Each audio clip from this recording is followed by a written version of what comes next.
Nobody knew when the woman started screaming, but everyone remembered when the screaming stopped. That was the night dogs refused to bark. The night a man ran naked across the tarred road, shouting a name that didn't belong to the living. The night pastors prayed until their voices cracked and still felt watched. They said a man followed the mad woman. They said he returned, but not completely, because after that night, mirrors stopped reflecting him properly, and whatever came back with him was not done collecting. Ifeanyi Maduka knew he had messed up the moment he heard his name whispered behind him. Not shouted, not called, whispered. Ifeanyi. He froze mid-step, heart thudding hard against his ribs.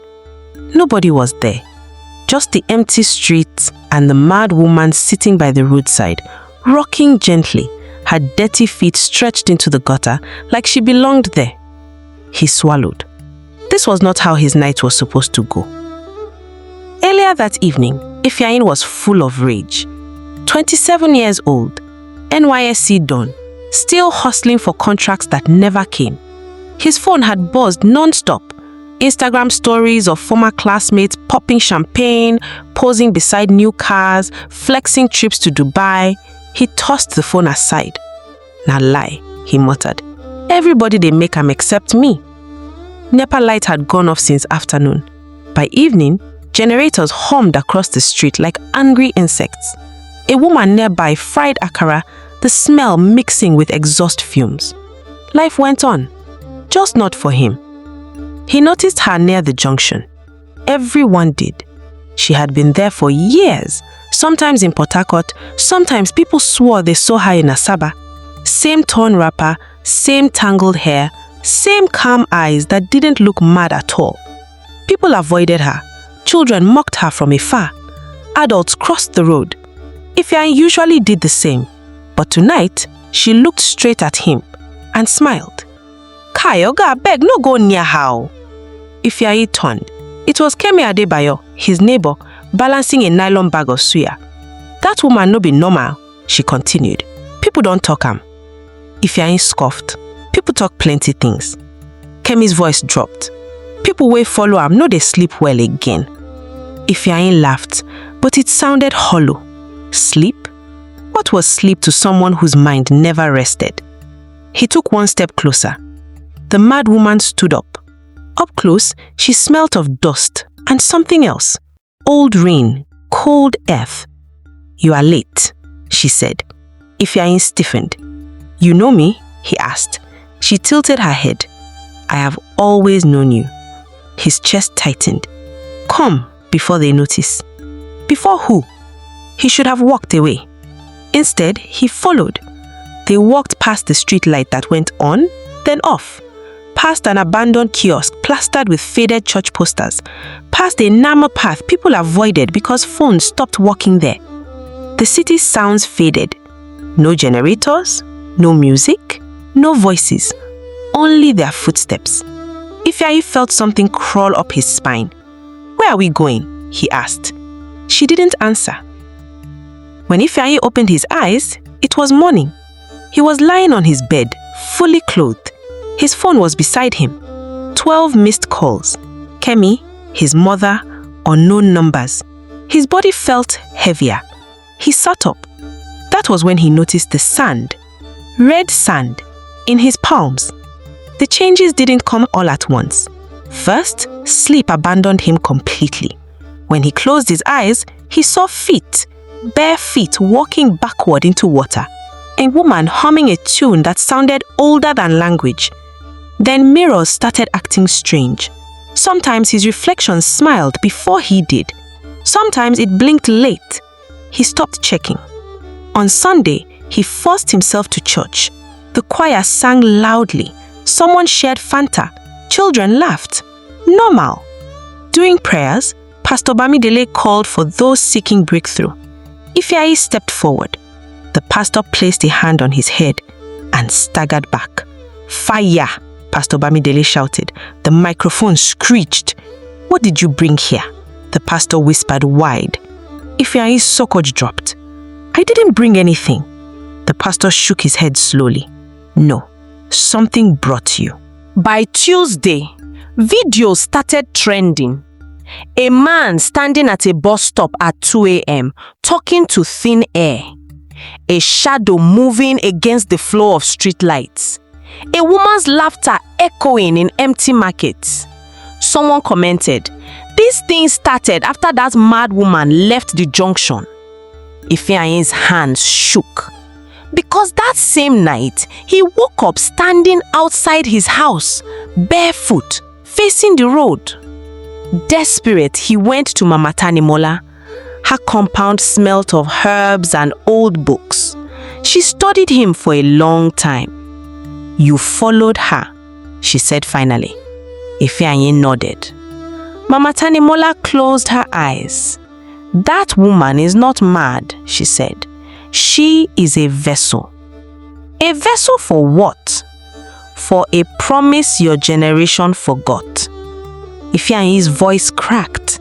"Can it be reversed?" Mama Tanimola looked at him. "Yes." Then she added, "But not without payment." That night, Ifeanyi dreamt clearly for the first time. The mad woman stood before him, no longer dirty, no longer bent. She was tall, powerful, and smiling without warmth. She said, "You wanted change. I gave you attention." "What do you want from me?" he asked. She leaned close. "Finish what your fathers abandoned." He woke up screaming. Outside, the street light went off, and somewhere nearby, the mad woman laughed. By morning, Ifeanyi's name was trending. A video showed him standing at the old junction at midnight, speaking a language nobody recognized. The caption read, "Who else hears the woman calling his name?" And deep inside him, something answered back. By the third night, Ifeanyi Maduka stopped pretending he was still human. Because humans slept, humans dreamt and woke up confused. Humans didn't hear footsteps pacing their room when they lived alone. Humans didn't wake up with mud under their fingernails when they never left the house. Ifeanyi sat on his bed, eyes wide open, breathing slowly. Someone was standing behind him. He didn't need to turn around to know.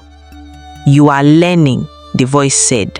Soft, female, calm. Ifeanyi swallowed. "Learning what?" "That you are not alone anymore." The room felt colder. Slowly he turned. The mad woman stood near the window, her form half lit by moonlight. Her wrapper was cleaner now, her posture straighter, her eyes ancient. He whispered, "What are you?" She smiled. "I am what remains when people move on and forget who paid the price first." Mama Tanimola's words echoed in his mind. A promise your generation forgot. Ifeanyi clenched his fists. "You said my fathers abandoned something. What exactly?" The woman walked closer. Each step sounded heavier than it should. She said, "Long before churches filled the streets, before tarred roads and phone lights, this land was guarded." "Guarded from what?" he asked. "From hunger that eats destiny, from ambition that devours bloodlines." She placed a finger on his chest. "From people like you, when you stop listening." Outside, life continued. NEPA light came on suddenly, flooding the street with brightness. Generators went silent. Someone nearby cheered. Inside Ifeanyi's room, the light did nothing. The woman didn't cast a shadow. She continued, "You think progress erased us, but every city is built on something older." Ifeanyi's phone buzzed violently on the bed. A notification, a trending video with 1.2 million views. He picked it up with shaking hands. It was him, standing at the old junction, digging with his bare hands. "I didn't do this," he shouted. The woman tilted her head. Your body remembers even when your mind refuses. He dropped the phone like it burned him. Stop this, he begged. I'll pray, I'll fast, I'll go for deliverance. She laughed softly. Prayer works when there is no debt. Her face hardened. You owe. The next day, Pastor Bamidele came unannounced. Kemi had called him. Ifeanyi is not himself, she said on the phone, voice trembling. Please, sir. The pastor entered the room cautiously, anointing oil in hand. Ifeanyi, she said gently, we are here to help. The mad woman was gone, for now. Ifeanyi whispered, Pastor, she says I owe something. Pastor Bamidele nodding slowly. Some covenants are older than churches. He anointed Ifeanyi's head and screamed. The oil boiled. The bottle cracked. Pastor Bamidele fell to his knees. This thing is not a demon, he gasped. It is permitted. That evening, Mama Tanimola finally told him everything. Years ago, the community made a pact, one life to stand between them and famine, chaos, spiritual invasion. A woman was chosen. She was not mad. She was honored, fed, respected. But as time passed, people stopped believing. Churches replaced shrines, roads covered sacred ground.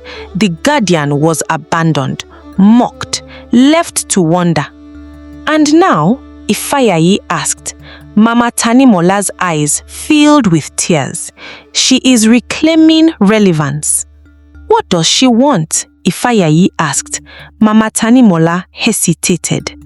A successor. The room went silent. She cannot cross fully into this age without someone rooted in it, the old woman continued. She chose you. Ifeanyi's breath hitched. Chosen for what? To stand where she stood, to be forgotten, to be blamed, to guard a people who will never thank you. Online, opinions exploded. She's using him. Na madness this guy dey mad. Burn that junction. Kill the mad woman. Ifeanyi watched comments scroll endlessly. Hate, fear, mockery, the same way they treated her. The woman appeared beside him again.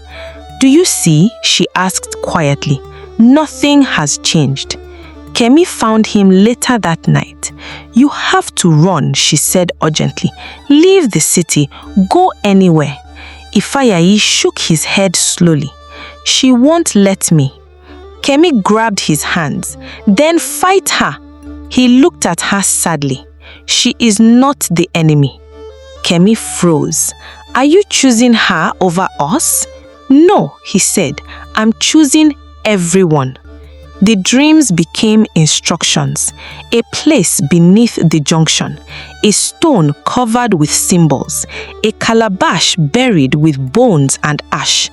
At midnight, Ifeanyi walked there willingly. The mad woman waited. You can still refuse, she said. And if I do? She smiled gently. Then the city pays instead. Ifeanyi knelt. The ground opened. Wind howled, though there was no storm.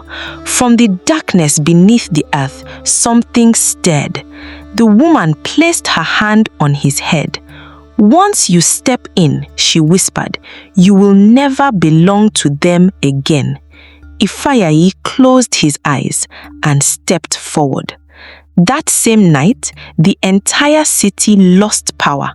NEPA light did not come back, phones died, church bells rang on their own, and at the junction, 2 shadows stood instead of one. When morning came, it did not arrive with light. It arrived with confusion. NEPA lights stayed off long past sunrise. Generators refused to start. Phones showed no service. Even radios crackled with nothing but static. In Port Harcourt and Asaba alike, people stepped outside their homes and looked at each other with the same question in their eyes. What is happening? They did not know that the ground beneath them was breathing again. Ifayayi Maduka felt the earth close behind him. Not collapse, not crash, close like a door being gently shut. The air below the junction was cool and damp, filled with the smell of old rain and iron. Symbols glowed faintly on the stone walls, marks carved by hands long turned to dust. Ifayayi stood barefoot on soil that pulsed softly under his feet. "You are afraid," the woman said. She was no longer the mad woman now. She stood tall, her wrapper clean and patterned with symbols that shifted when he wasn't looking. Her hair flowed freely, her eyes held sentries. "I am," Ifayayi replied, "but I'm here." She nodded once. "That is why you are chosen." She led him deeper. At the center of the chamber was a hollow carved into the earth, wide enough for one man to stand in. Bones lay neatly arranged around it, not scattered, not violent, honored. These were the others, she said, those who stood when cities were young. Ifayayi's throat tightened. Did anyone remember them? She paused. No. The silence that followed was heavier than any answer. Up above, fear took shape. Markets refused to open. Churches filled early, but prayers felt thin, uncertain. Pastors shouted louder than usual. Kemi stood at the junction, holding her phone uselessly. "He's gone," she whispered. Mama Tanimona arrived quietly beside her. "Not gone," the old woman corrected. "Placed." Kemi turned, tears streaming. "Then why does it feel like something terrible has happened?" Mama Tanimola stared at the ground. "Because something permanent has." Back below, the woman faced Ifeanyi. "You may still walk away," she said. "Another will rise. The city will burn first, but balance will return." Images flooded his mind. Children crying, hospitals without power, water turning bitter, people blaming witches, strangers, anyone but themselves. "And if I stay," he asked, "then you will carry it alone." He swallowed. "They will curse your name." "They already do," he replied quietly. The woman studied him, truly studied him for the first time. "You understand," she said softly. She placed her hand on his forehead. The world exploded. Ifeanyi saw everything. The first guardian chosen in song and celebration. The slow forgetting. Laughter turning to insults. Offerings stopping. Respect dying. He felt hunger that was not physical. Loneliness that cracked the soul. Duty without gratitude. Tears streamed down his face. "This is what you carried?" he whispered. "Yes," she replied, "so they could sleep." The hollow in the earth began to glow. "Step in," she said. Ifeanyi hesitated only once. "What happens to you?" She smiled. Not sadly, not happily. She rests. He stepped into the hollow. The ground rose gently around his legs, his waist, his chest. Warm, not suffocating. Symbols lit up along the walls. Above ground, wind roared through empty streets. The instant the earth closed over Ifeanyi's shoulders, NEPA light came on. Across the city, generators shut down. Phones regained service. Hospitals beeped back to life. People cheered. "It's over!" someone shouted. No one asked what ended. The woman emerged from the junction alone. To the world, she looked the same as always. Mad, dirty, bent. But her eyes were peaceful now. She walked through the market, past the church, past the streetlight. No one noticed when she disappeared. Kemi felt it, a weight lifting, and another settling somewhere deeper. She fell to her knees at the junction. "I'm sorry," she whispered, not knowing who she was apologizing to. Mama Tanimola placed a hand on her shoulder. "He will hear you," she said. "He hears everything now." By evening, a new story circulated online. They say the mad woman caused it. They say the man went mad too. They say evil was defeated. It was easier that way. No mention of sacrifice. No mention of choice. Cities prefer simple lies to complex truth. Some nights, when the city grows too loud, people feel watched. Not threatened, watched. Children stop crying suddenly. Arguments end without explanation. Storms change direction. And beneath the junction, Ifeanyi Maduka stands. Not trapped, anchored. He feels the city through his bones. Its greed, its hope, its forgetfulness. He does not hate them. That is the final test. Elders say, they say the most important people are never celebrated. They say the loudest prayers are answered by the quietest sacrifices. And they warn, if a mad woman ever looks at you and smiles, ask yourself carefully, who is guarding you right now? And for how long?